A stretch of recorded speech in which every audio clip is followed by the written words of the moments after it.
दादा कुठेतरी बघता आता आपल्या देव बकासूरच्या आयुष्यात तर खूप प्रसंग चालू आहेत, त्याच्याबद्दल काय बोलाल? कारण सर्जा आणि ती यवन जोडी नेहमी कोणत्या ना कोणत्या मैदानात पळत असतं.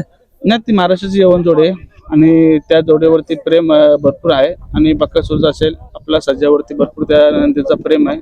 आज त्या नंदी मुले म्हणजे आपल्या सर्जाला एक महाराष्ट्रामध्ये ओळख झालेली आहे. त्याला एक छोटा भाऊ म्हणून बकासूरचा मोठा भाऊ असं एक चाहते नाव दिलं आहे.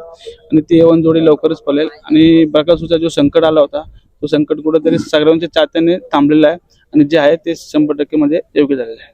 नक्कीच मित्रांनो बघा, बैलगाड्या क्षेत्रात तुम्ही मानता का सर्व सर्जा प्रेमी, बकासूर प्रेमी, मथुर प्रेमी, सोन्या प्रेमी सर्व आहेत. तर आज एक बकासूर प्रेमींनी करून दाखवला, एक गरीब मालकाला न्याय मिळवून दिला. त्यांच्याबद्दल सगळ्यांना म्हणजे असं सगळ्यांकडून धन्यवाद. काय सांगाल त्यांच्याबद्दल? मग त्या बकासूरवरती एक म्हणजे त्याला एक देव मानला जातो प्रत्येक आणि तो खरोखर एक देवच आहे. कारण का आणि त्याचं भरपूर जणांवरती प्रेम आहे आणि त्यामुळे नक्कीच दादा.